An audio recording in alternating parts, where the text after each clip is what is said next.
મિત્રો આજે આપણે અપૂર્ણાંક વિશે અભ્યાસ કરવાના છીએ। ધોરણ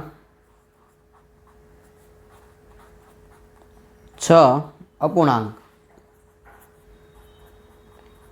દરેક વિદ્યાર્થીઓને અપૂર્ણાંકની અંદર ઘણી બધી મુશ્કેલીઓ નડતી હોય છે। તો વિદ્યાર્થી મિત્રો આજે આપણે આ ટૂંકા વિડિયાની અંદર સંપૂર્ણપણે અપૂર્ણાંકનો અભ્યાસ કરીશું। સૌથી પહેલાં તો અપૂર્ણાંક કોને કહેવાય? તો તમે વિદ્યાર્થી મિત્રો ભણી ગયા છો કે આપણે પ્રાકૃતિક સંખ્યાઓ જે હતી, પ્રાકૃતિક સંખ્યાઓ, તો એ પ્રાકૃતિક સંખ્યાઓ કઈ કઈ હતી? તો પ્રાકૃતિક સંખ્યાની અંદર આપણે 1 2 3 4 5 6 7 8 અને 9 ને ગણતા હતા। આ પ્રાકૃતિક સંખ્યાઓ હતી। ત્યારબાદ વિદ્યાર્થી મિત્રો પ્રાકૃતિક સંખ્યા હતી એમાં શૂન્યનો સમાવેશ થતો ન હતો। તો ત્યારબાદ જે સંખ્યા શોધાણી એ હતી પૂર્ણ સંખ્યાઓ। પૂર્ણ સંખ્યાઓ, તો પૂર્ણ સંખ્યાઓ એની અંદર શૂન્યનો સમાવેશ થાય। 0 1 2 3 4 5 6 7 8 9 10 એમ કરતાં કરતાં તમે આગળ જાઓ એટલે પૂર્ણ સંખ્યાઓ આવે। હજી વિદ્યાર્થી મિત્રો આની અંદર તમે આગળ જાઓ તો અહીંયા ઋણ જે સંખ્યાઓ છે એ પૂર્ણ સંખ્યાઓની અંદર નથી, એટલે ત્યારબાદ આપણે સંખ્યાઓની શોધ થઈ એ સંખ્યાઓ હતી પૂર્ણાંક સંખ્યાઓ। તો એ પૂર્ણાંક સંખ્યાઓની અંદર તમે જુઓ તો -2 -1 0 1 2 આમ અનંત સુધી અને ડાબી બાજુ અનંત સુધી સંખ્યાઓનો સમાવેશ એ પૂર્ણાંક સંખ્યાઓની અંદર થાય છે।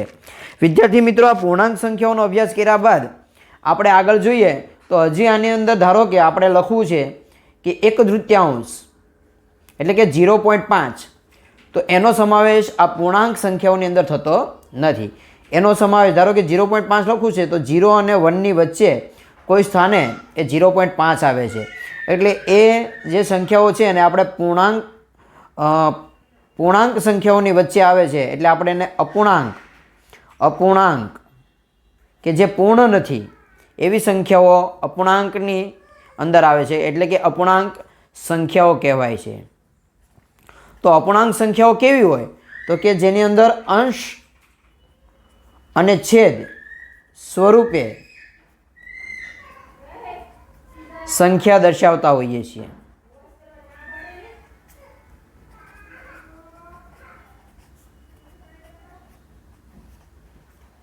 કયા સ્વરૂપે આપણે દર્શાવીએ છીએ? અંશ અને છેદના સ્વરૂપે જે સંખ્યાઓને આપણે દર્શાવીએ છીએ એ સંખ્યાઓનો સમાવેશ અપૂર્ણાંકની અંદર થાય છે। ઉદાહરણ તરીકે જો આપણે જોઈએ, ઉદાહરણ તરીકે આપણે 9/4 છે, 1/2 છે, 3/2 છે, અથવા તો 2/3 છે, 7/5 છે, 5/2 છે, આવી કોઈ પણ સંખ્યાઓ છે, 1/7 છે, કોઈ પણ સંખ્યાઓ, આવી સંખ્યાઓને આપણે અંશ અને છેદ સ્વરૂપે દર્શાવીએ છીએ જે અપૂર્ણાંક સંખ્યાઓ છે। હવે અપૂર્ણાંક સંખ્યાઓ છે એમાં પણ પાછી 3 પ્રકારની સંખ્યાઓ છે। ધારો કે કોઈ તમે અહીંયા જે સંખ્યા જુઓ છો 9/4, તમે અહીંયા જે સંખ્યા જુઓ છો 1/2, આ 2/3 અને આ 3/2, તો તમે અહીંયા જોઈ શકશો કે આ જે સંખ્યા છે 9/4, 3/2, 7/5, 5/2, આની અંદર અંશ મોટો છે। અંશ કેવો છે? અંશ મોટો, અને છેદ કેવો છે? નાનો। જેનો અંશ મોટો છે અને છેદ નાનો છે, તો આવી જે અપૂર્ણાંક સંખ્યાઓ હોય એને આપણે અશુદ્ધ અપૂર્ણાંક સંખ્યા સ્વરૂપે જોઈએ છીએ। આ અશુદ્ધ અપૂર્ણાંક છે। અને અહીંયા તમે જોઈ શકો વિદ્યાર્થી મિત્રો કે 1/2, 2/3, 1/7 આ જે સંખ્યાઓ મેં દર્શાવી છે, આ સંખ્યાઓની અંદર તમે જોઈ શકો છો કે અંશ નાનો, અંશ કેવો છે? નાનો, અને છેદ કેવો છે? મોટો। તો આવી જે સંખ્યાઓ હોય કે જેનો અંશ નાનો હોય અને છેદ મોટો હોય એને આપણે શુદ્ધ અપૂર્ણાંક કહીએ છીએ। કેવી સંખ્યા તરીકે દર્શાવીએ છીએ આપણે? શુદ્ધ અપૂર્ણાંક તરીકે. તો અહીંયા બે પ્રકારના અપૂર્ણાંકો આપણને મળ્યા, શુદ્ધ અપૂર્ણાંક અને અશુદ્ધ અપૂર્ણાંક. વિદ્યાર્થી મિત્રો, હવે તમે જો આ 9/4 છે એને તમે ભાગાકાર કરવાનો પ્રયત્ન કરો 9/4, તો તમને ખ્યાલ આવશે કે 4 દુ ને 8, એટલે કે અહીંયા એક શેષ વધે છે. આ જે શેષ વધે છે અને અહીંયા તમને ભાગફળ મળે છે 2. આ તમને મળ્યું ભાગફળ 2, શેષ તમારી વધી 1. 1 વધી એનો મતલબ એમ કે 1ને હજી તમારે 4 વડે ભાગવાના બાકી છે. તો અહીંયા તમારી સંખ્યા થઈ ગઈ છે 9/4 હતી, એ 9/4 એને તમે લખી શકો 2.1/4.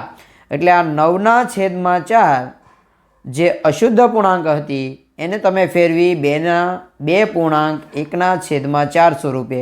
તો આને આપણે મિશ્ર સંખ્યા કહીએ છીએ, મિશ્ર સંખ્યા. શા માટે આપણે આને મિશ્ર સંખ્યા કીધી?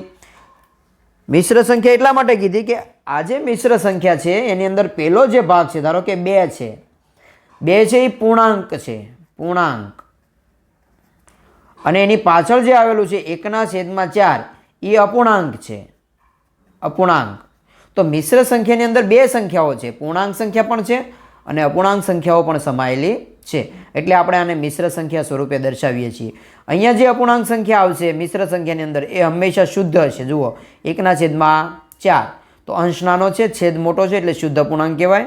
અને આગળની જે સંખ્યા છે એ આપણો પૂર્ણાંક આવશે.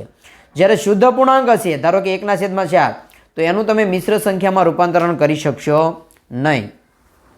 તો અહીંયા અપૂર્ણાંક સંખ્યાઓની અંદર તમે વિદ્યાર્થી મિત્રો જોયું કે સૌથી પહેલાં પ્રાકૃતિક સંખ્યાઓ જોઈ, પૂર્ણ સંખ્યાઓ જોઈ, પૂર્ણાંક સંખ્યાઓ જોઈ, ત્યારબાદ અપૂર્ણાંક સંખ્યાઓ જોઈ. અપૂર્ણાંક સંખ્યાની અંદર પણ આપણે બે પ્રકારની સંખ્યાઓ જોઈ, અશુદ્ધ અપૂર્ણાંક જોયું, શુદ્ધ અપૂર્ણાંક જોયું. ત્યારબાદ આપણે અશુદ્ધ અપૂર્ણાંકને મિશ્ર સંખ્યામાં કઈ રીતના રૂપાંતરિત કરી શકાય એનો પણ અહીંયા આપણે અભ્યાસ કર્યો. હજુ આ તમને જે અપૂર્ણાંક સંખ્યાઓ છે, ધારો કે તમારી પાસે છે 7/3. હવે આ સંખ્યાને તમારે મિશ્ર સંખ્યામાં ફેરવવી છે, તો મિશ્ર સંખ્યા આવી થાય છે 2.1/3. તો આવું કેમ આવ્યું? તો તમે ભાગાકાર જ્યારે કરો છો, ભાગાકારનો દાખલો કરો ત્યારે શું આવે વિદ્યાર્થી મિત્રો? તમને ભાગાકાર કરતાં ખબર છે કે અહીંયા જે તમે લખો છો એ તમારી ભાજક સંખ્યા છે, અહીંયા જે તમે લખો છો એ ભાજ્ય સંખ્યા છે કે જેનો તમારે ભાગાકાર કરવાનો છે. અહીંયા તમને ભાગફળ મળે છે અને ભાગાકાર કરતાં તમને છેલ્લે જે મળે છે એ તમારું શેષ મળે છે. રેડી? તો આ ભાગાકાર પરથી તમને ખ્યાલ આવે છે કે અહીંયા તમારે ભાગફળ લખવાનું છે, ભાગફળ. ત્યારબાદ અહીંયા તમારે લખવાનું છે શેષ અને અહીંયા તમારી ભાજક સંખ્યા. ચાલો, તો આનો આપણે ભાગાકાર કરીને જોઈએ. 7/3 કરીએ. 3 એકાના ઘડિયામાં 3 દુ 6, એટલે 1 વિધો. તો વિદ્યાર્થી મિત્રો હવે તમે અહીંયા મૂકો. ચાલો, ભાગફળ આપણને શું મળ્યું? તો કે ભાગફળ આપણું છે 2, તો અહીંયા આપણે લખ્યું 2. ચાલો, શેષ કેટલી મળી? 1, એટલે આપણે અહીંયા લખ્યું 1. અને ભાજક સંખ્યા આપણી કઈ છે? 3, તો આ થઈ ગયું 3. તો તમે અહીંયા વિદ્યાર્થી મિત્રો અપૂર્ણાંક સંખ્યા હતી, અશુદ્ધ અપૂર્ણાંક કયું હતું? 7/3. આનો ભાગાકાર કરી અને તમે આ મિશ્ર સંખ્યા પ્રાપ્ત કરી શક્યા. હવે જો આ જ મિશ્ર સંખ્યાને તમારે, હવે તમને આ સંખ્યા આપી હોય અને એને તમારે આમાં ફેરવવાનું હોય તો તમે શું કરશો? તો એને તમારે કશું જ નથી કરવાનું. તમારે અહીંયા તમે જોઈ શકો છો કે તમારું જે ભાજક સંખ્યા છે અને ભાગફળ છે આ બેનો ગુણાકાર કરવાનો. શું કરવાનું? ભાજક સંખ્યા ગુણ્યા ભાગફળ, એમાં તમારે ઉમેરી દેવાનું છે શેષ અને એને ભાગ્યા તમારો આવશે ભાજક સંખ્યા, ભાજક સંખ્યા. ચાલો, તો અહીંયા આપણે જોઈએ. ચાલો, ભાજક કયો છે તમારો? તો કે ભાજક છે આપણો 3, તો અહીંયા આવશે 3. એને ગુણ્યા તમારું ભાગફળ, એટલે ભાગફળ અહીંયા કેટલું મળ્યું? ઉપર મળ્યું, એટલે અહીંયા આપણને 2 મળ્યું, એટલે આપણે અહીંયા 2 પ્લસ એમાં કેટલા ઉમેરવાના છે? 1, અને છેદમાં કેટલા આવશે તમારા ભાજક સંખ્યા એટલે 3. તો અહીંયા તમે જોશો કે 3 દુ ને 6 પ્લસ 1 છેદમાં 3, એટલે તમે અહીંયા ગણતરી કરી શકશો કે 6 ને 1 7, 7/3. તો 2.1/3 લખી શકાય. તો તમે આવી રીતના મિશ્ર સંખ્યાને અપૂર્ણાંકમાં અને અપૂર્ણાંકને મિશ્ર સંખ્યાની અંદર ફેરવી શકો છો.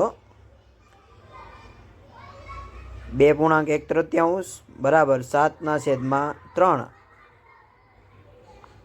વિદ્યાર્થી મિત્રો, તો આવી રીતના તમે કોઈ પણ અપૂર્ણાંક સંખ્યાઓ હશે એ અપૂર્ણાંક સંખ્યાઓને મિશ્ર સંખ્યામાં અને મિશ્ર સંખ્યાને અપૂર્ણાંક સંખ્યામાં આ રીતે ફેરવીને તમે એનો ઉકેલ શોધી શકો છો. હવે આપણે સમય સંખ્યાઓને સંખ્યા રેખા ઉપર કઈ રીતના દર્શાવીએ તે સમજવાનો પ્રયત્ન કરીએ. સૌથી પહેલાં આપણે એક સંખ્યા રેખા દોરી લઈશું. આ રીતે તમારે માપપટ્ટીની મદદથી સંખ્યા રેખા દોરી લેવાની છે. સંખ્યા રેખા દોરી લીધા બાદ આપણે એના ઉપર સૌથી પહેલાં શૂન્ય દર્શાવીશું. શૂન્ય છે વિદ્યાર્થી મિત્રો એ અત્યારે ડાબી બાજુ દર્શાવીએ છીએ, કારણ કે આપણે અત્યારે ધન સમય સંખ્યાઓની જ વાત કરીએ છીએ. જો ઋણ સમય સંખ્યાઓ પણ દર્શાવવાની હોય તો શૂન્યને આપણે મધ્ય ભાગમાં દર્શાવીશું. તો અહીંયા આપણે 0, 1, 2, 3 દર્શાવ્યો. એવી રીતના આગળ આપણે સંખ્યાઓ દર્શાવી શકીએ. ચાલો, આ સંખ્યા રેખા ઉપર સમય સંખ્યા દર્શાવવા માટે આપણે ઉદાહરણ તરીકે એક સંખ્યા લઈએ છીએ 2/3, 2/3. વિદ્યાર્થી મિત્રો, તમે અહીંયા જોઈ શકશો કે 2/3 એ શુદ્ધ અપૂર્ણાંક છે, કારણ કે એમનો અંશ નાનો અને છેદ મોટો છે. એનો અંશ નાનો અને છેદ મોટો છે, એટલે એનું મૂલ્ય હંમેશા 0 અને 1ની વચ્ચે આવશે. એનો મતલબ એવો થાય કે આપણે સંખ્યા રેખા ઉપર 0 અને 1ની વચ્ચે 2/3 સંખ્યાને દર્શાવવાની છે. ચાલો, એ દર્શાવવા માટે સૌથી પહેલાં આપણે 0 અને 1ની વચ્ચે છેદમાં 3 છે, એટલે 3 ભાગમાં 0 અને 1ની વચ્ચેની સંખ્યાને 3 ભાગમાં આપણે વિભાજિત કરવી પડશે. તો આ જે ભાગ દર્શાવીએ છીએ એને આપણે 3 ભાગ કરીએ. 1, 2 અને એવી રીતના 3 ભાગ થઈ ગયા. તો તમે જોઈ શકો છો અહીંયા 1, 2 અને 3 ભાગ થઈ ગયા. 3 ભાગ સરખા છે. હવે એમાંથી આપણે કેટલા ભાગ લેવાના છે? તો કે 2 લેવાના છે. તો 0 પરથી પહેલો ભાગ, 0 પરથી પહેલો ભાગ, બીજો ભાગ અહીંયા લઈને આ સ્થાને આપણે 2/3 સંખ્યાને દર્શાવીશું. તો આ રીતે સંખ્યા રેખા ઉપર શુદ્ધ અપૂર્ણાંકને દર્શાવી શકાય. હવે બીજા ઉદાહરણ દ્વારા આપણે સમજવાનો પ્રયત્ન કરીએ. ધારો કે આપણી પાસે 8/3 છે, એટલે કે 8/3 છે.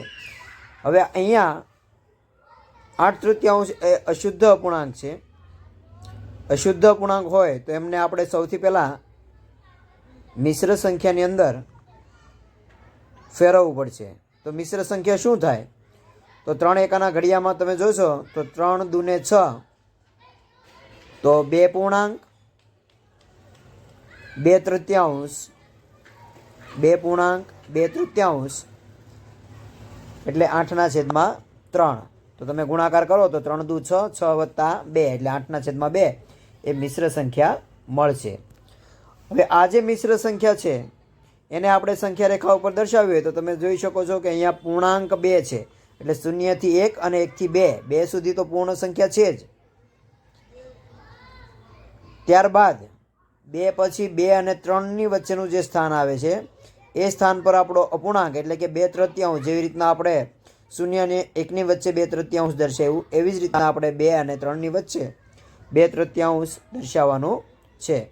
તો સૌથી પહેલાં આપણે 2 અને 3ની વચ્ચે 3 ભાગ કરીશું. 1 અને 2 લીટા કરશો એટલે 3 ભાગ થઈ જશે. હવે આ 3 ભાગ થઈ ગયા બાદ એ 3માંથી આપણે 2 ભાગ લેવાના છે, કારણ કે અંશની અંદર 2 છે. તો અહીંયા પ્રથમ અને દ્વિતીય એટલે કે બીજા સ્થાને આપણે 2.2/3 અથવા 8/3 દર્શાવી શકાય. તો આવી રીતના વિદ્યાર્થી મિત્રો તમે કોઈ પણ અપૂર્ણાંક એટલે કે સમય સંખ્યા હશે એ સમય સંખ્યાઓને તમે સંખ્યા રેખા ઉપર આ રીતે દર્શાવી શકો છો. સંખ્યા રેખા ઉપર દર્શાવવાની આ સૌથી સીધી અને સરળ રીત છે. તો તમે આની અંદર આકૃતિમાં જોઈ શકો છો કે બંને સંખ્યાઓને શુદ્ધ અપૂર્ણાંક અને અશુદ્ધ અપૂર્ણાંકને આપણે સંખ્યા ઉપર દર્શાવેલ છે. આપણી ચેનલને લાઈક કરજો, શેર કરજો અને